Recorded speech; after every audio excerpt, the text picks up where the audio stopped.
নমস্কার, আমি দীপান্বিতা আবারও একটু রেসিপি নিয়ে হাজির হলাম আপনাদের কাছে। আজকের রেসিপি ভাপা ফুলকুমারি পিঠে। এটি বানানোর জন্য এটি গ্রেটারের সাহায্যে আখের গুড়কে গ্রেট করে নেওয়া হলো। এরপর একটি বাটি নিলাম, তাতে মেজারিং কাপের মেজার করে 1 কাপ চালের গুঁড়ো যোগ করে দিলাম।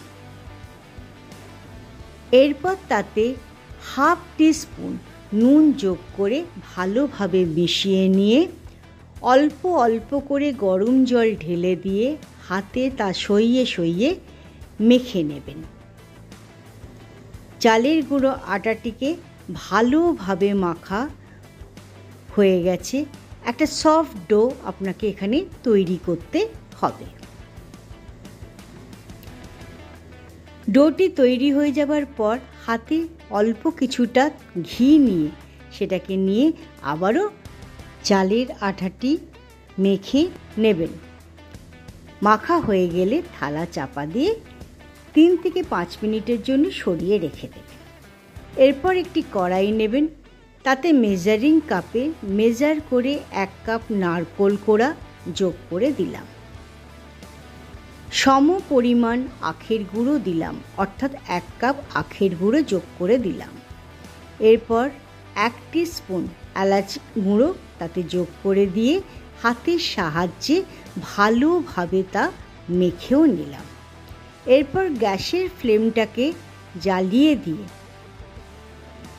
3 থেকে 5 মিনিট ধরে সেটিকে লো ফ্লেমে নাড়াচাড়া করতে হবে।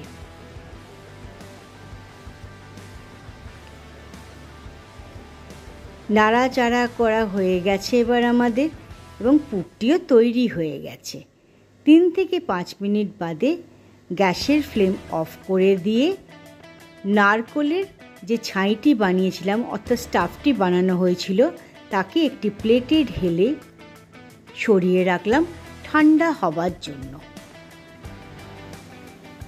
এরপর যে চালের আটা মাখাটি ছিল তাকে আবারও ভালোভাবে মেখে নিয়ে তার থেকে ছোট ছোট বল বা লেচি কেটে নিলাম।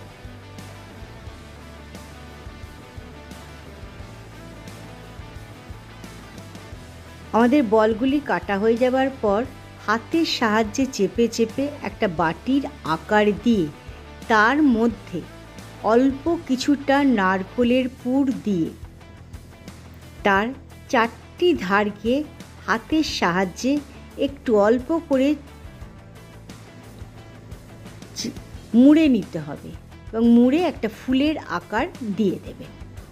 এরমভাবে সব কটা লেচিকেই আমি ফুলের আকারে গড়ে নিয়েছিলাম। এরপর একটা থালা নিলাম, তাতে অল্প কিছুটা ঘি দিয়ে চারিদিকে তা মাখিয়েও নিলাম, যাতে পিঠেগুলো চিপকে না যায়। তারপর তার উপরে যে ফুলের মতন পিঠেগুলিকে তৈরি করেছিলাম সেগুলিকেও বসিয়ে দিলাম। এবার তাকে ভাপানোর জন্য কড়ায় বেশ খানিকটা জলও যোগ করে দিলাম।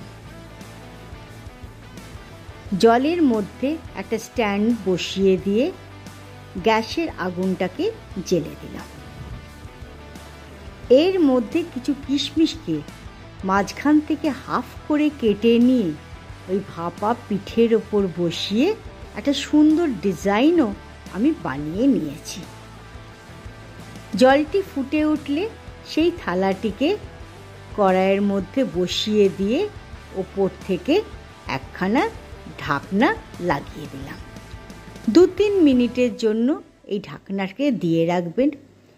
2-3 মিনিট বাদে গ্যাসের ফ্লেমটিকে বন্ধ করে দেবেন এবং স্ট্যান্ডিং টাইমে রাখবেন। আপনার ফুলকুমারি পিঠে তৈরি হয়ে গেল। এটি পরিবেশনের জন্য একটা বাটিতে ফুলকুমারি পিঠে দিয়ে তার উপরে 2 থেকে 3 টেবিল স্পুন নলেন গুড় দিয়ে পরিবেশন করুন। বাড়ির সকলে মিলে খান আর সকলে এনজয় করুন। ধন্যবাদ।